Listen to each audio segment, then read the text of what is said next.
All right, well, thanks for joining me today for today's webinar on diesel fuel and what you need to know to maximize performance equipment failure. I am Eric Bjornstad. I'm the Technical Information Director with Bell Performance in Longwood, Florida. And today, during this webinar, we will be reviewing details on the biggest fuel-related culprits that may impact you, those you know, and possibly your business. So by the time this session's concluded, you should be much more familiar with the following fuel problem factors. We're going to talk about microbial issues. We're going to talk about water problems in fuel. We're going to talk about cold weather handling problems, and we're also going to touch on some problem issues associated with biofuels. So to start with, we have to consider the fact of all the possible causes for quitters that exist in the marketplace. Problems with fuel rank as the #1 cause of equipment failures especially for diesel machines. Microbial growth in the fuel would be at the top of the list for things that play into fuel problems. Asphaltene formation from degraded fuel would be the second most common cause of. So we have to ask the question, if fuel problems are the biggest cause of equipment failure, and the biggest or most strongly associated thing with fuel problems is microbial growth, well, then it's in our best interest to consider the question of what causes microbes to grow in fuel. Well, the presence of water is probably the biggest factor associated with microbes growing in fuel storage tanks. Microbial growth can occur in the water-fuel interface. Water's heavier than fuel is. Water's heavier than petroleum. So if free water were to get into the tank, it would sink to the bottom of the fuel, and you would have a layer of fuel floating on top of the water because the water is heavier than the fuel. And at some point, a microbial colony is going to establish itself in that tank, in that system, and the microbes primarily are going to live at the interface, the interface between the fuel and the water. They're going to draw what they need from the water, and then they're going to draw elements like phosphorus and nitrogen from the fuel, and they're going to go on their happy way. Now, one thing to consider is that it really doesn't take very much water to cause this problem. Given how small microbes are, a drop of water is basically like a lake to a microbe. So you might look in your fuel tank and not find very much water at all, or maybe you'll find, maybe you can detect only 1/8 of an inch of water phase. Well, that in and of itself is plenty of water for microbial problems to establish themselves and to grow and to cause problems. So how can you tell if you've got a microbe problem in your fuel tank? Well, one of the things you might look for is you might be paying attention to the incidences that you have to replace filters. Increased incidence of filter plugging is a very strong sign of what's going on in that storage tank. Here you have a typical filter. You can see it's nasty stuff. This is a good pictorial example of a plugged fuel filter that's plugged by microbial excreted waste. Now, when the microbes grow in the fuel and they flourish and they do what they need to do, they will excrete and produce things that will attack the fuel and will help to speed up the degradation of its storage quality. And when that happens, you can get asphaltene and heavy end formation that drops out of the fuel and ends up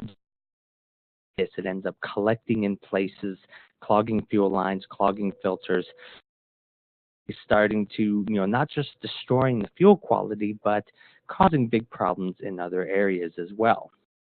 Microbes can grow at really astounding rates. In the laboratory, you can get a microbe like a bacterium, one cell to about 250,000 cells in, maybe 6 hours. And bacteria can come from a number of different places. Bacteria can come into the tank if you get an exchange of air, you get air coming in from the outside. Maybe there's some particles of dust that you can't even see with the naked eye, but there might exist more microbes just on that one speck of dust. Not to mention if there's any water ingress that happens. So water can get into the tank from a variety of ways. They can multiply and they can grow really quickly. And that means that even if you start with a completely clean tank, a tank has been professionally cleaned and essentially professionally sterilized. If there's nothing in the tank, like a biocide to keep microbes from growing, you can go essentially from zero to another symptomatic problem level in 3 months, as little as 3 months. 6 months is not uncommon at all to have that, to go from zero to signs of corrosion problems. So we should be, the reason why we're talking about this, the reason why we have concern about these fuel microbes is because some of the problems that they cause. We've already established that they can break down fuel quality, but another thing that they can do is that they can lead to corrosive damage in the tank.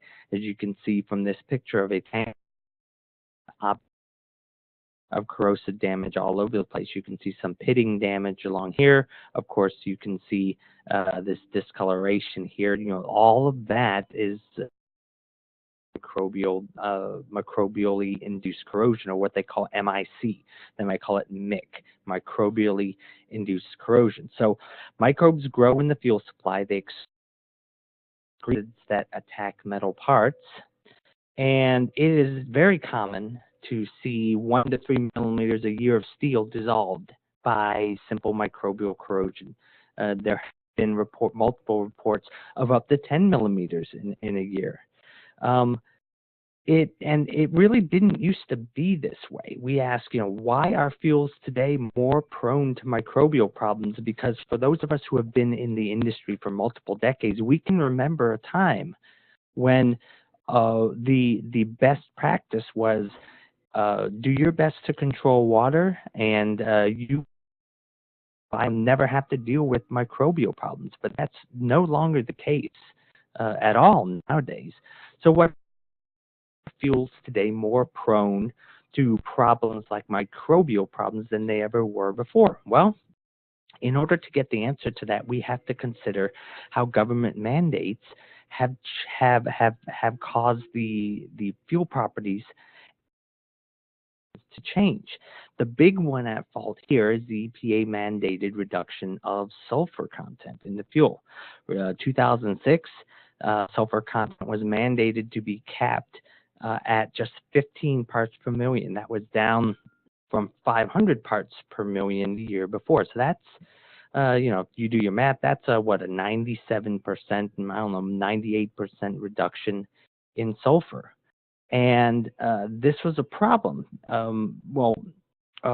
Before we say why it's a problem, we do have to take a step back. We do have to say there was a reason why they did this. That the EPA and Congress did not just suddenly wake up one day and make life more difficult for everybody. So we're going to say, hey, you can't have any more sulfur in your fuel. No, that's obviously not the way it happened. But the EPA is concerned with air quality. And it's been that one of the major air pollutants across the country was sulfur dioxide. And one of the major environmental problems that the general public was concerned about is acid rain. Acid rain comes from sulfuric acid, dilute sulfuric acid in the rainwater. That dilute sulfuric acid comes from sulfur dioxide and sulfur trioxide emissions. And those sulfur gas emissions come by and large from sulfur emissions from petroleum combustion. So they reasoned, rightly so, that if they can get the refineries of the diesel fuel, that sulfur won't be around to go into the atmosphere, cause acid rain. And so that is why they mandated change in the fuel specifications to cap sulfur content at just 15 parts per million. So that in and of itself is a good thing. Everybody wants cleaner air. Everybody wants to protect the environment and to protect the world. Absolutely nothing wrong with that. But as with many many other kinds of cases, you have to take the bad with the good. And in this case, removing the sulfur took away some important benefits that the fuel used to impart for the equipment that used it. One of those is that sulfur was a natural lubricant. It helped impart some of the needed lubricity fuel.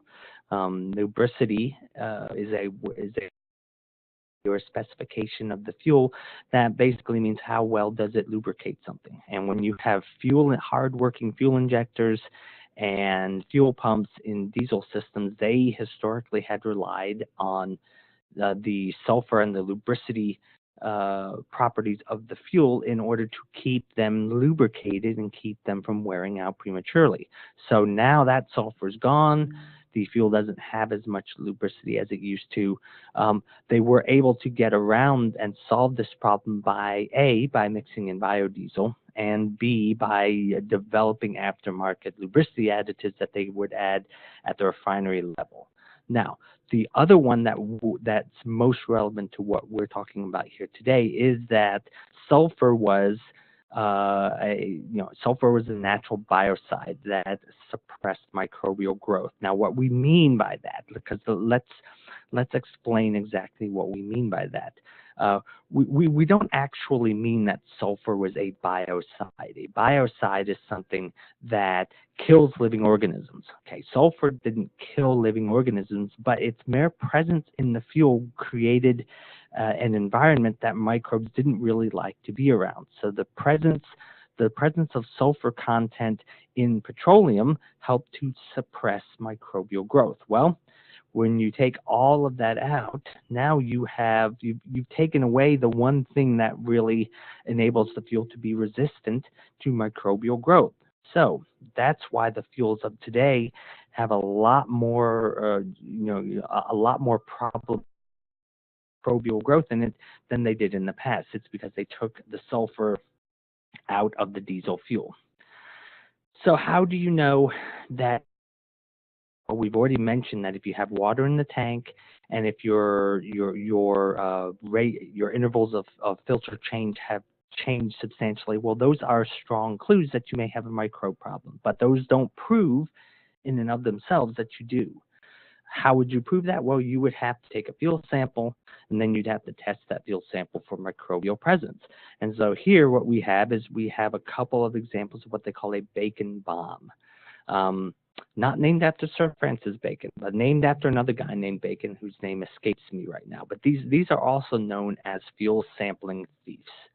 And basically you can see that they're long, cylindrical. They're typically made out of a metal, like some kind of brass compound that is non-sparking, because you have to be safe. And they have these little plugs here at the end. And so you take a rope and you lower the, and when you're ready, you take another part of the rope. You pull on it, and it opens the sampling thief up and allows fuel to flow into them. And then you close it and you pull it back up, and you have your fuel sample that you have been able to take from wherever in the tank you wanted to. And so that you would take that, and then you could examine that fuel sample. You could examine it visually. You could see if it looks like the same clean, bright color that regular fuel is supposed to look like. You could smell it. Definitely, if you smell that fuel and it smells like stinky sulfur or rotten eggs, well, then that's a clear telltale sign that you've got microbial activity in that fuel, instead of if it smells like that, that clean solvent smell, that fuel that, everybody knows what fuel smells like. So that's a simple way to tell. But beyond that, you would do a microbial test. And one thing you want to be sure of, one thing you want to make sure of when you're using one of these, a couple of things. First of all, you need to make sure that you sample from either the middle or the bottom where the microbes live. If you're doing some kind of preventive maintenance program that involves doing this multiple times, you want to be sure to be consistent in where you take the samples from, especially if you're aiming to do any kind of comparative before and after testing. If you were doing any kind of comparative before and after microbe treatment testing, you would definitely want to take the sample from the same place, both before and after. The second thing, that after you're done with this, and you're going to put these away because these cost probably $500 each. Just want to make sure that you clean it and that you sterilize it. Make sure that you disinfect it, typically by putting it in an ethanol bath, because ethanol is a disinfectant. So after you've taken the fuel sample, you can use a number of different microbial test options in order to either get a pass-fail reading, or depending on which kind you use, you can even get a more of a quantitative analysis. As you can see here, these are quantitative tests, and the more spots you have on them, well, it has a it would have a key here. That these are basically the keys that we're looking at. And so if you do a test and the fuel looks like, or the test strip after it's been inoculated with your fuel sample looks like this, well, that test is telling you that's a failure, and then you would need to do something about it. Doing some kind of microbial test is really the only surefire way to actually know if you've got microbes in your fuel and how many you've got. Now, there are ASTM microbe count tests. Those are really the top of the line, but most people aren't going to spend what it takes, because those kind of tests can cost, I don't know, $500 or $600, I think. And unless you are a big mover of fuel, you're not going to pay for test one fuel sample. But that would be the most top of the line test that you could use. But for most people, something like this, something like these kind of tests are going to tell them, basically everything that they need to know in order to be able to know they need to take. So, microbes in fuel, big problem. How do microbes get into fuel? Well, they get into fuel typically whenever there's free water. So then we have to ask, how does water end up in fuel? If you can what's up in diesel fuel and in a diesel storage tank, then you can try and figure out the best course of action to keep it from getting in there, which will then be the best course of action you can take to minimize your chance of microbe problems. So several ways that microbes may end up in diesel fuel in a storage tank. A big one for underground or above ground tanks is the simple natural condensation phenomenon. These tanks are vented to the outside, so there's air exchange going on, and air will come in that has dissolved water vapor, and then when there's a temperature change, like when it goes from day to night, that water vapor condenses out of the air, goes onto the tank walls, and then drips down and sinks to the bottom, because again, water is heavier than fuel. And so over time, whether you like it or not, you're going to get a water phase down at the bottom. This is something that, if you've been in the industry, this is true. This isn't something that you're questioning. You know that this we're talking about is absolutely happens out in the field. But there are other ways that water may find their way into diesel fuel and storage tanks. You can get water intrusion from rainwater. Very often, you may have a damaged tank where there's a leak. There's maybe you've got some corrosion going on and there's a hole. Well, if it rains, that water is going to go straight into that tank. You can have water that is brought in by a fuel supplier. Now, that one's a little trickier because there is no fuel supplier that's going to raise their hand and say, yeah, it's our fault. But generally speaking, out in the field, you know that this kind of thing happens. Also, water can enter the tank from spill buckets. Spill buckets like this. All tanks, especially underground storage tanks. You go to the gas station, you see these in the ground. These are the places where the fuel is added, where they get their fuel drops. And by law, they are required to have these spill buckets that contain typically have a capacity between 5 and 25 gallons. They're required by law to be large enough so that if they're hooking a fuel transfer pipe up to this and that connection becomes uncoupled briefly, this spill bucket is designed to sequester and catch all that fuel. Unfortunately, another thing that it catches is rainwater. Now, this is a spill bucket that was filled with water. This spill bucket here had 5 gallons of water volume in it. Now, what do you think is going to happen at this particular filling station when they get to do a fuel drop, and that guy comes up, he's got his hose, and then he hooks it up.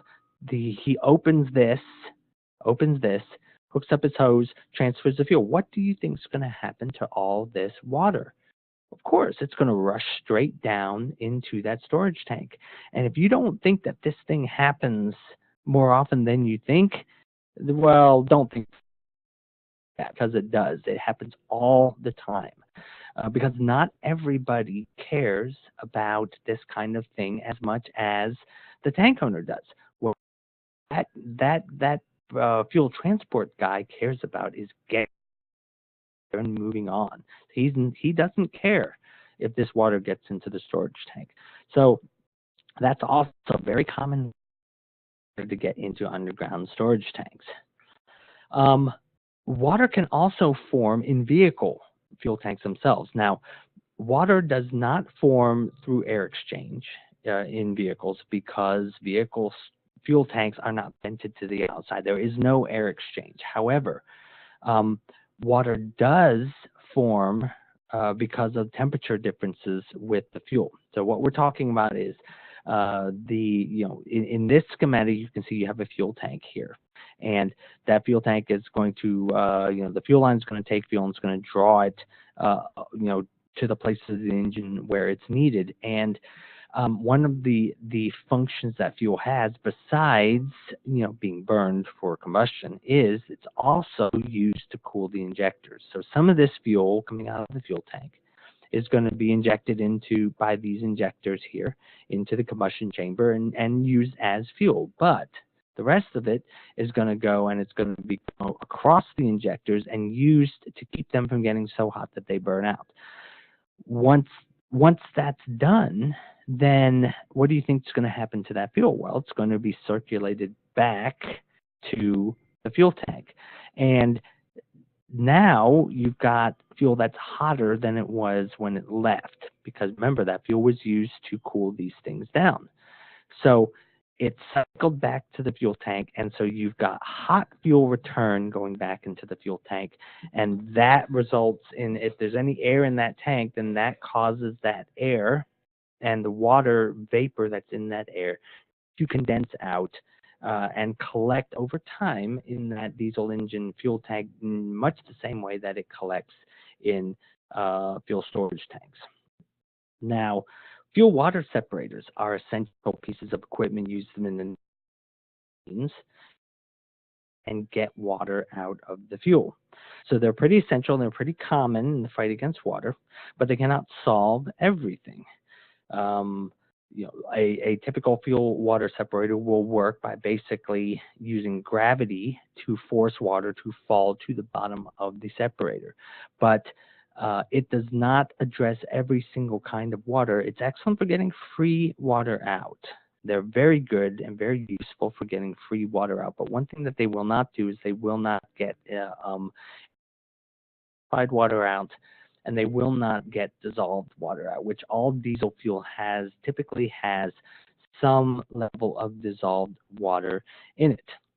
So controlling water in your fuel storage tanks is probably the single best way to minimize the chance of having a microbial problem in the fuel and having to deal with all of those problems that microbes are. Beyond controlling water, the other main recommendation for staying on top of this kind of problem is to periodically, like maybe once a quarter, treat a fuel storage tank with a biocide. Bell Performance has a very good biocide called Belicide. There are a number of other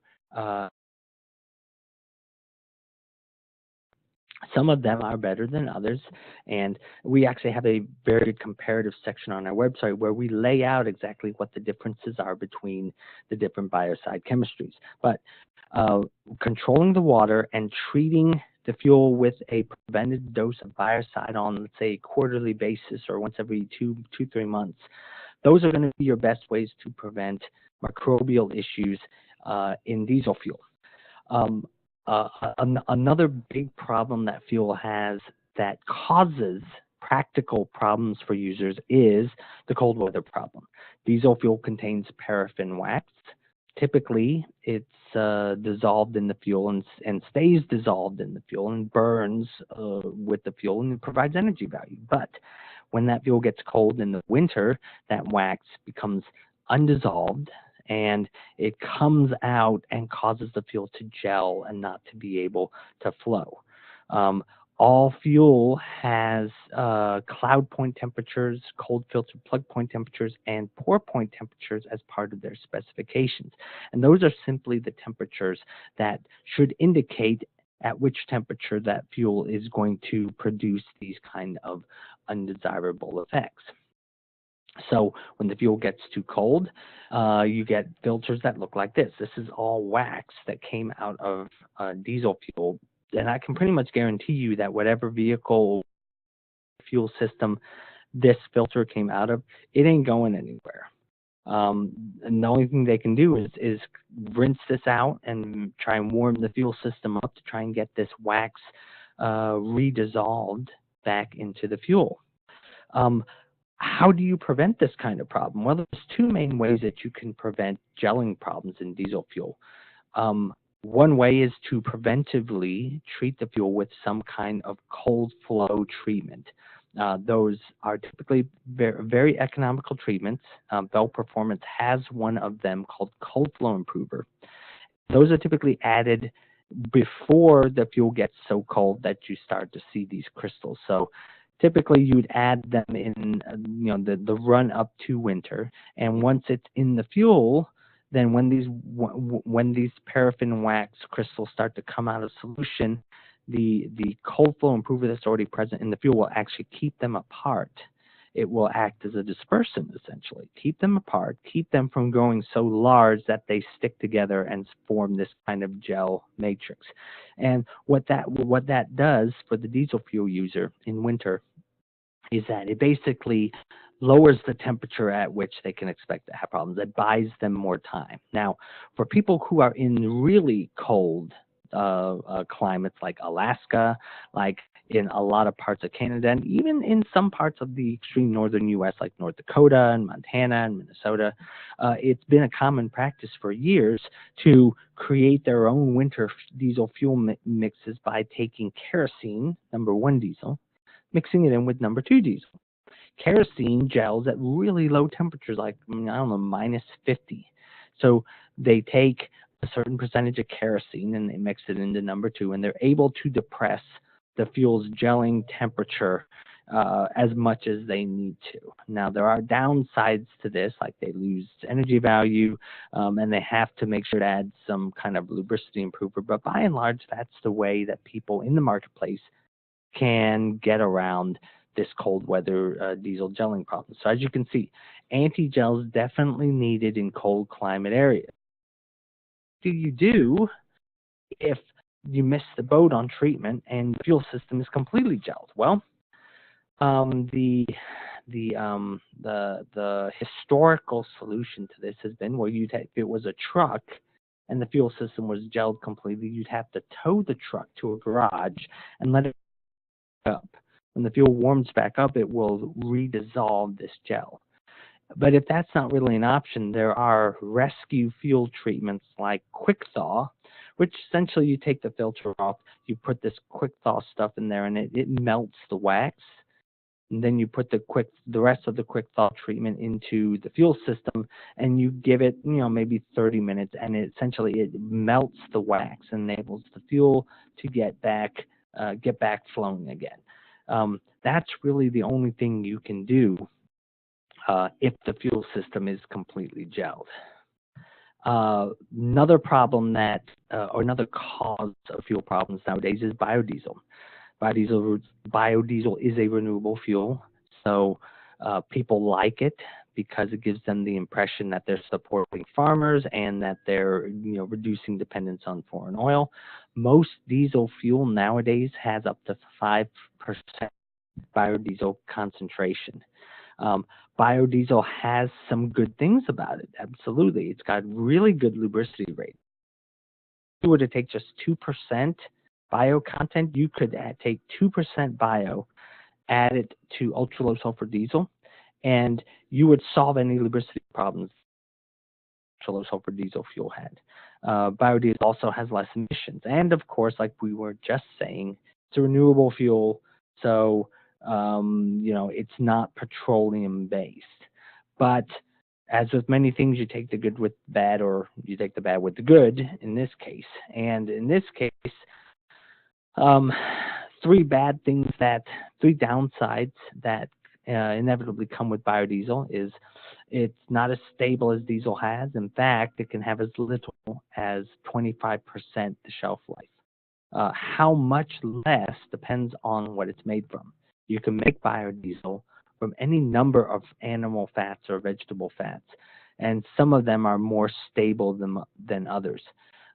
Biodiesel also is more susceptible to microbial growth. It's a biological product, and microbes, they love this stuff. So biodiesel, not so much in B100, but in, let's say, 50% and below blends, those are really susceptible to microbial growth in those storage tanks. And then biodiesel gels at higher temperatures than regular straight petrodiesel does. And it's interesting to note that when you look at this, the gelling, and this, the stability, they actually have an inverse relationship. If you have a biodiesel fuel, what they call an FAME, a biodiesel FAME that has poor stability compared to other biodiesels, it's actually going to have good gelling. It's going to gel at lower temperatures. Remember, in this context, lower is good. And the inverse is true. Something that, let's say you have biodiesel made from some kind of tropical oil like a palm oil. Well, those are notoriously problematic for gelling. A palm biodiesel could gel at 50 degrees. But on the flip side, it's going to be a lot more stable than another. So, these three things do mean that biodiesel has some problems that can cause issues with diesel users. Another thing, when diesel fuel stored value over time, and poor fuel cetane rating is a very noticeable problem. The engine relies on cetane rating to ensure that the diesel fuel has the proper combustibility. Cetane, if you think about it, cetane is the diesel equivalent of octane, and it works in the opposite manner that octane does. If you think about how gasoline burns inside of a gasoline engine, if the gasoline doesn't have a high enough octane rating, then it's going to ignite prematurely. And when we say prematurely, what we mean is it's going to ignite. It's injected into the combustion chamber, and then it ignites too quickly. It ignites before the piston has gotten up to the proper point where combustion at that point would mean that the engine that everything's happening when it's supposed to. So if you were able to improve the octane rating of that fuel, what you would essentially be doing with that gasoline is you would be slowing down combustion. You would be that gasoline would be injected into the chamber, and instead of igniting immediately too quickly, which is why they call it pre-detonation, instead of pre-detonation happening, you would slow that down until it combusted and exploded at the right point. Well, cetane is the opposite.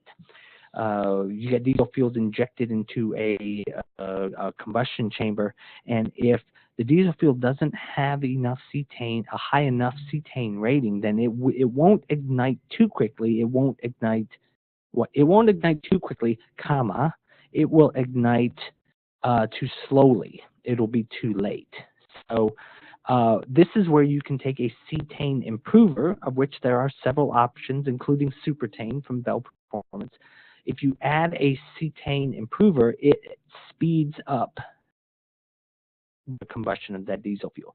Practically speaking, what you see is you get better performance from the engine, you get lower emissions because all the fuel is being combusted and burned at exactly the right time, starts fast, and the engine has a smoother operation and less noise. It's not as noisy, doesn't have as much vibration. With cetane, just like with octane, there is a chance that if you attain to it, you won't get any additional benefit. Basically, every engine is engineered so that it needs a certain cetane rating for that fuel to combust optimally. But if you go above that cetane rating, you're not going to see additional benefit. You're going to see maximum benefit, but you're not going to see additional benefit over and above that maximum point. The minimum cetane rating for diesel fuel that's allowed in the United States is 40.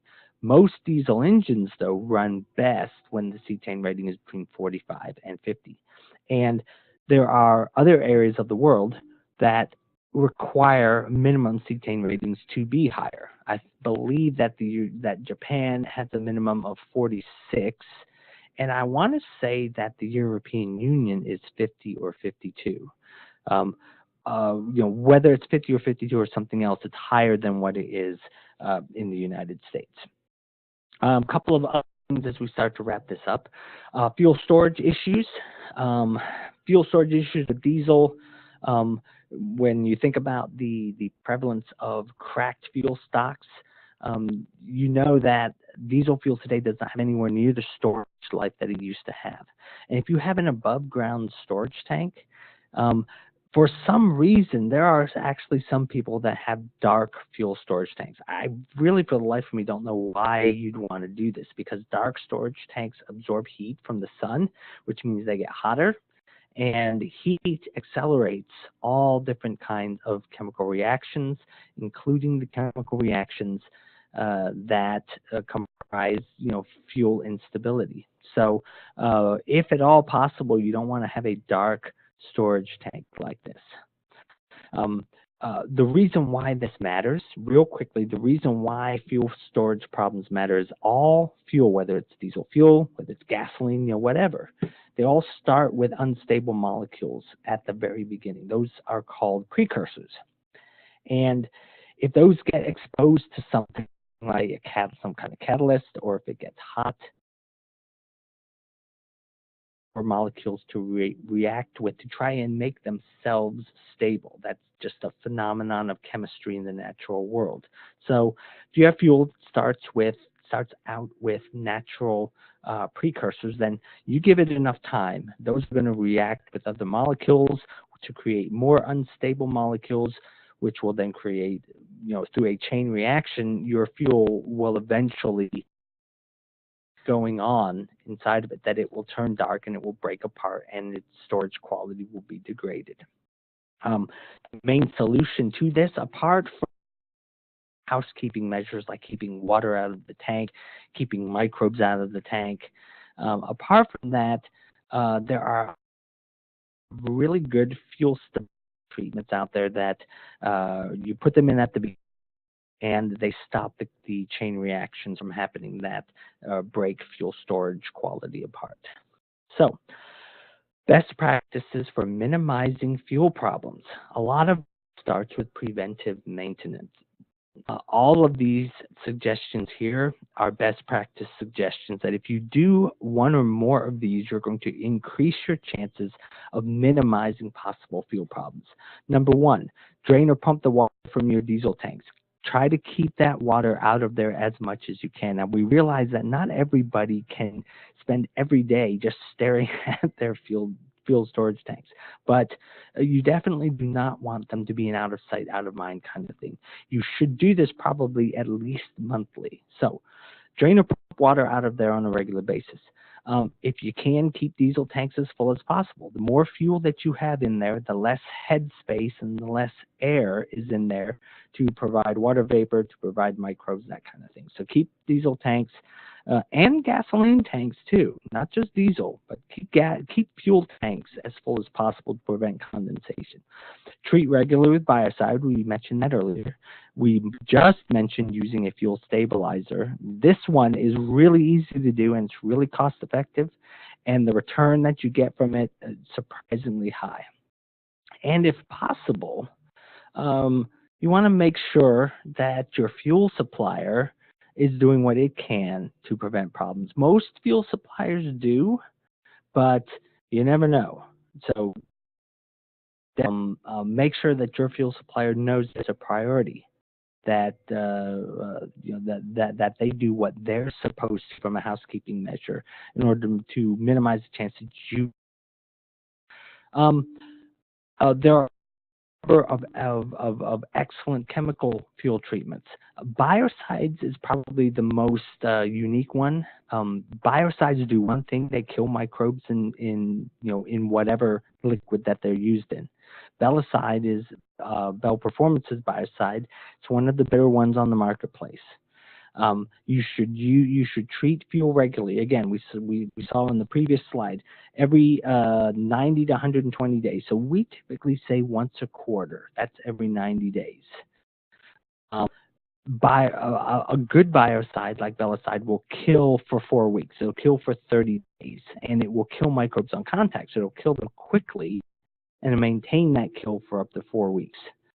We have a number of excellent recommendations on the Bell website as far as the best practices for making sure that your biocide does what it's supposed to level possible. If you go to bellperformance.com, go to the Bell blog, we've got a number of articles that we've written on that subject. And so as we wrap this up, Bell Performance offers a complete slate of stored fuel system care products. We've already mentioned Belicide. We have Dee-Zol, which is Bell Performance's multifunction diesel treatment. It's been around since 1954, used by a lot of municipalities and B2B customers around the state of Florida and in other states. Dee-Zol Life is the fuel stabilizer from Bell Performance. DFS Plus is the specialty water controller, non-alcohol controller. So what we were aiming to do here is we were aiming to just give you a good overview of what are the kind of things that impact fuel problems. What are the kind of things that may increase the chance that you have an equipment problem from your fuel? So hopefully you've been able to see some of these things, whether it's microbes, the water in the fuel storage issues.